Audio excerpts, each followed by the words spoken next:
আসলে আমরা যার জানাজায় আজকের উপস্থিত হয়েছি, আমরা সবাই অবগত যে আজকের সারা বাংলাদেশের মানুষ এই তোফাজ্জেলের মৃত্যু যারা দেখেছে, তোফাজ্জেলের মৃত্যুর ভিডিও যারা দেখেছে, আজকে সারা বাংলাদেশের মানুষের হৃদয়ের মধ্যে রক্তক্ষরণ হচ্ছে। ঢাকা ইউনিভার্সিটির মতো জায়গায়, যেখানে বাংলাদেশের সর্বোচ্চ বিদ্যাপীঠ, যেখানে মেধা তৈরি হয়, নেতৃত্ব তৈরি হয়, নেতা তৈরি হয়, সেখান থেকে যেভাবে এই তোফাজ্জেলকে নির্মমভাবে হত্যা করা হয়েছে, তাতে বাংলাদেশের মানুষ হতাশ হয়েছে। বাংলাদেশের মানুষ আজকে একটি আশ্রয়হীন হয়ে পড়েছে। প্রিয় উপস্থিতি, তোফাজ্জেলের এই মৃত্যু আমরা এই চরদনি কাঁঠালতলী নাই, সারা বাংলাদেশের মানুষ কেউই মেনে নিতে পারে নাই। পাশাপাশি আমাদের এই চরদনি বাজারে ও ছোটবেলা থেকে বড় হয়েছে, আমাদের সাথেই চলাফেরা করেছে। বিশেষ করে ওর বাবা মানুষের সাথে সদালাপি ছিল। তার শ্রদ্ধেয় চাচা এই চরদনি বাজারে ব্যবসা করেছেন।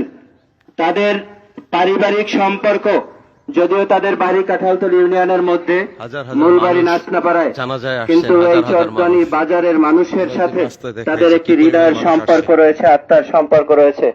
তোফাজ্জেল একটু মানসিক ভারসাম্যহীন ছিল, তার অর্থ এটা নয় যে একটা মানুষকে নির্বিচারে হত্যা করা হবে। যেই অভিযোগে তোফাজ্জেলকে ঢাকা ইউনিভার্সিটির মতো জায়গায় নির্মমভাবে হত্যা করা হয়েছে, আমার বিশ্বাস যে এই অভিযোগে অভিযুক্ত তোফাজ্জেল হতে পারে না।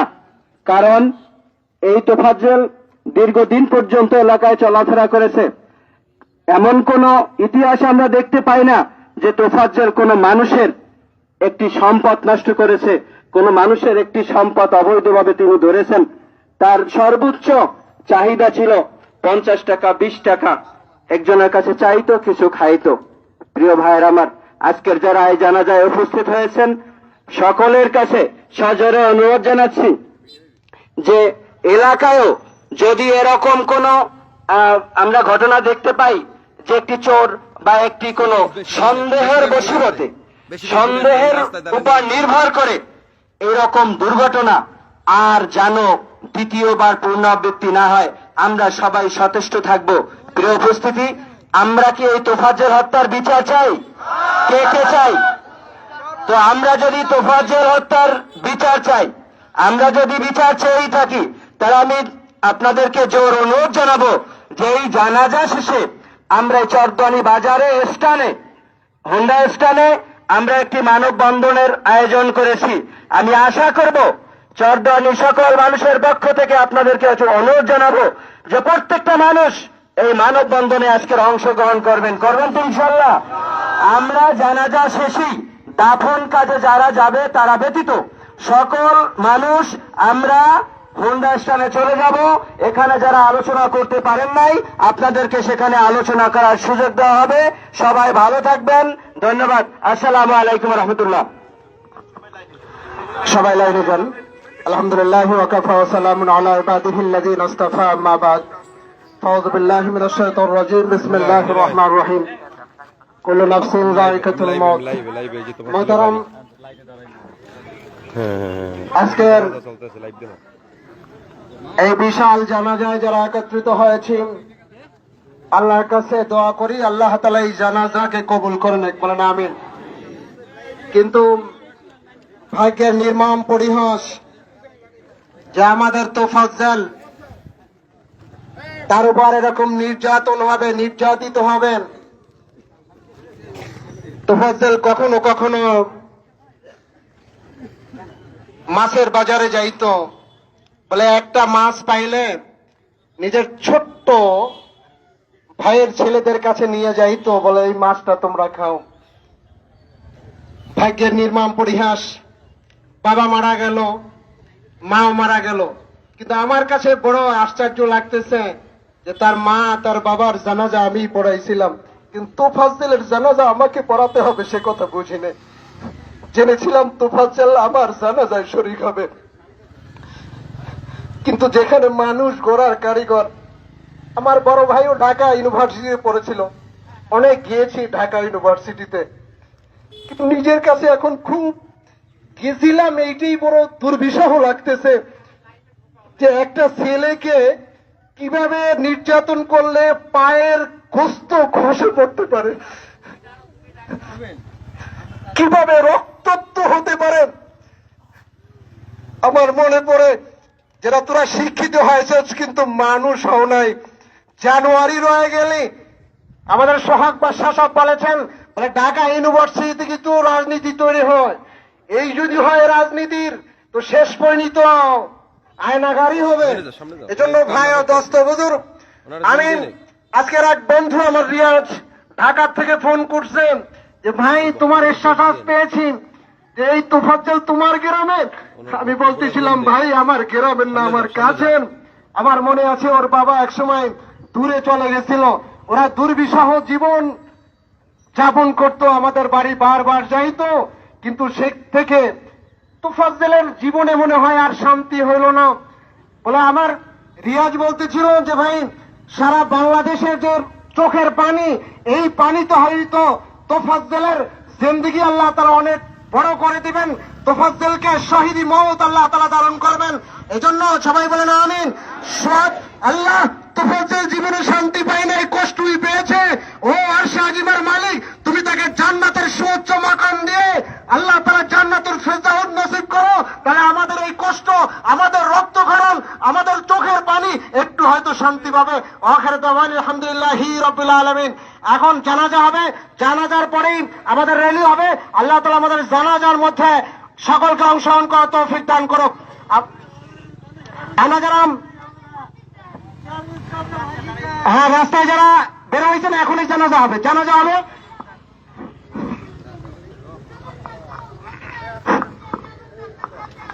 ফরজে ভাইয়া জানাজার নামাজ 4 তাকবীরের সাথে আদায় করতেছি। আল্লাহু আকবার।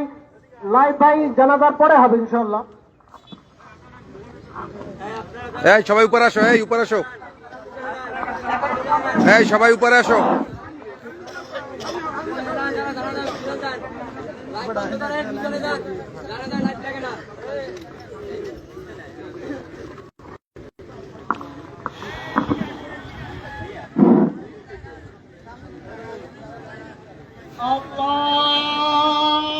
জানাজা শুরু হয়ে গেল।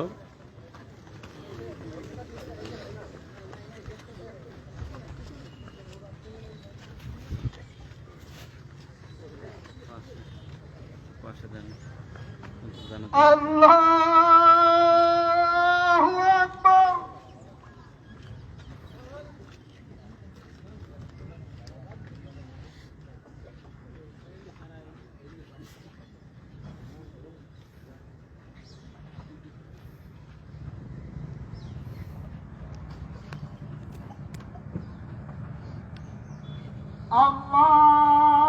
আল্লাহু আকবার।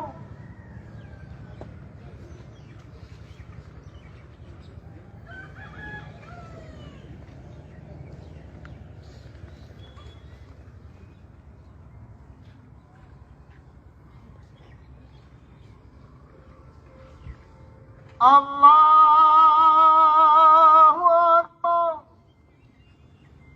আসসালামু আলাইকুম ওয়া রাহমাতুল্লাহ। আসসালামু আলাইকুম ওয়া রাহমাতুল্লাহ। আশহাদু আল্লা ইলাহা জানাজার নামাজ শেষ হলো এবং জানাজার নামাজ পড়ে কিন্তু এখানে আমরা মানববন্ধন করবেন এই তোফাজ্জলের এলাকার মানুষ। আমরা যারা তোফাজ্জলকে এক নজর দেখা, আমরা যারা দাফন কার্যে থাকবো, তারা ছাড়া যারা আছি আমরা সবাই মানববন্ধনে অংশগ্রহণ করব। তোফাজ্জলকে এক নজর দেখার জন্য হাজার হাজার মানুষ কিন্তু ভিড় করছে এবং আজকে চরদানির মানুষের হৃদয়ে রক্তক্ষরণ হচ্ছে। এমন মর্মান্তিক দুর্ঘটনা যেটা আবরার হত্যার পর এই ঘটনা দেখা যাচ্ছে।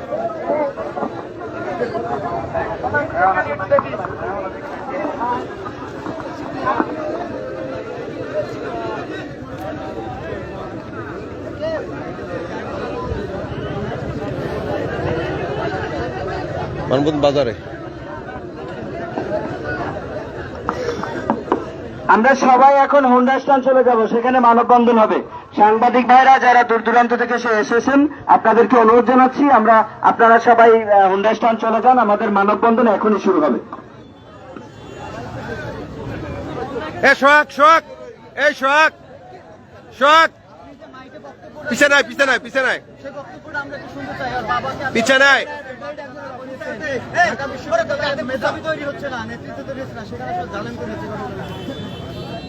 আল্লাহর শুকরিয়া। আমরা আসলে বড়ই মর্মাহত যে তোফাজ্জল আমাদের এলাকায় বসবাস করত। ছোটবেলা হতেই ওর মারাত্মক একটা সমস্যা হয়েছিল। এরপরে ওর মা বাবা ভাই হারানোর পরে ওর পুরা অ্যাবনর্মালি হয়ে গেছিল। কিন্তু আমাদের এই সমাজে কখনো কোনো কায়রা বা চুরি কইরা এই ধরনের স্বভাব ছিল না। কিন্তু আমার আশ্চর্য লাগে যে মেধা তৈরির কারখানা ঢাকা ইউনিভার্সিটি, আমরা অহংকার করি, ব্রাজিলের অক্সফোর্ড বলা হয়, সেখানে যে নির্মমভাবে তোফাজ্জলের উপর আক্রমণ করা হলো, এটা আমরা জাতি হিসাবে আসলেই লজ্জিত। আমরা জানতাম ওখান থেকে সারা বাংলাদেশের মেধাগুলো ওখানে গিয়ে সারা বাংলাদেশের সচিব ম্যাজিস্ট্রেট সব কিছু হয়, মন্ত্রী মিনিস্টার হয়।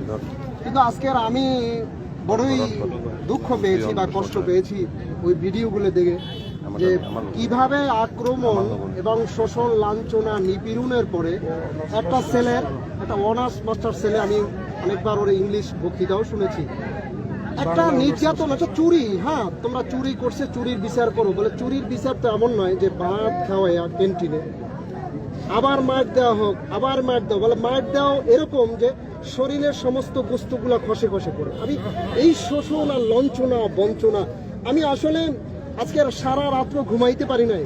আমার কাছে একটা মনে হচ্ছিল যে ওর বাবার, ওর মা, আমি জানাজা পড়াইছি, তোফাজ্জল আমার জানাজা পড়বে, এটাই আমি চেয়েছিলাম, এটাই বাস্তবতা হতো। কিন্তু এই বয়সে, মাত্র 35 বছর বয়সে, আল্লাহ তাআলা ওকে এরকম জালেমদের জুলুমের নির্যাতন হয়ে শেষ হয়ে যাবে, এটা আমি কখনো মানতে পারি না। এই জনগণ, এলাকার মানুষ মানতে পারে না। আমার কাছে একটা প্রশ্নবিদ্ধ হয় যে যেখানে এত মেধাবীরা, এত ভালো ছেলেরা, সেখানে এত অত্যাচার কিভাবে করে, তাদের মধ্যে মানুষত্ববোধটাও শেষ হয়ে গেল।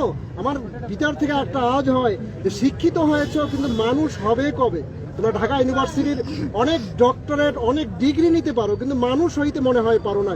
মানুষ হতে হলে অবশ্যই তোমাকে আরো সহনশীল হতে হবে, শিক্ষিত হতে হলে তো তোমার কাছে সবাই নিরাপদ। বলে শিক্ষিত মানুষের কাছে যদি আমরা সাধারণ মানুষ নিরাপদ না হই, তো সাধারণ যারা অশিক্ষিত তাদের থেকে দেশ নিরাপদ হবে কেমন? আমি সত্যিই মর্মাহত। আমি যারা এই কোনো নিরীহ নয়, যারা এই কাজে জড়িয়েছিল, এই জুলুম করেছিল, তাদের সর্বোচ্চ বিচার চাই। এবং আমরা শুনতেছি স্বাধীন হয়েছে, বলে স্বাধীন হয়েছে আলহামদুলিল্লাহ, এর বিচার হলেই মনে করব ইনশাল্লাহ একনিষ্ঠভাবে আমরা বিচার পেয়েছি এবং আমরা মনে শান্তি পাবো। এবং হাজারো মানুষ, হাজারো লক্ষ মানুষের চোখের পানি আল্লাহর আরশে আজিমে পৌঁছে যাবে এবং যারা বিচার করবে আল্লাহ তাআলা তাদেরকেও জাযা দেবেন এবং তোফাজ্জলের আত্মাও শান্তি পাবে ইনশাআল্লাহ। আপনার সঙ্গে একটু কথা বলবো।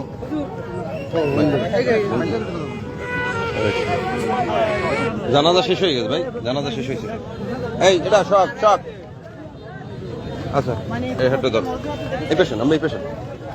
আপনার কাছে তো সব সার্টিফিকেট আছে, আপনি একটু বিস্তারিত বলেন আসলে কি ঘটনা ঘটছে। ডক্টর লিখেন আসলে আমরা দেখছি যে তোফাজ্জলের যে সার্টিফিকেটগুলো রয়েছে যার কাছে, আমরা তার সাথে কথা বলবো এবং জানার চেষ্টা করবো। আসলে আপনি একটু যদি বলতেন। আমার নাম মোহাম্মদ সোহেল সর্দার, আমার বাড়ি বরিশাল জেলায় বানারীপাড়া থানায়। আমি পিরিজপুর নাজিরপুরে রিসোর্স ইন্টিগ্রেশন সেন্টার রিকেনজিওর ম্যানেজার হিসেবে জব করি। তো ওখানে তার বড় ভাই আপনার এসআই নাসির ভাই, তার সাথে আমার খুব ভালো বন্ধুত্ব সম্পর্ক ছিল। বন্ধুত্বের শাখা করতে এক পর্যায়ে উনি ওনার ফ্যামিলিগত কথাবার্তা আমার কাছে সবই বলতে, যে ভাই বাবা মা মারা গেছে অনেক আগে, ছোট একটা ভাই আছে, ভাই বর্তমানে মানসিকভাবে আপনার অসুস্থ, রিহ্যাবে দিয়েছিলাম, রিহ্যাবে দেওয়ার পরে এখন সুস্থ। তো ও এখন কোথায় যেয়ে থাকবে, কার কাছে থাকবে, থাকার মতো কোনো জায়গা নাই।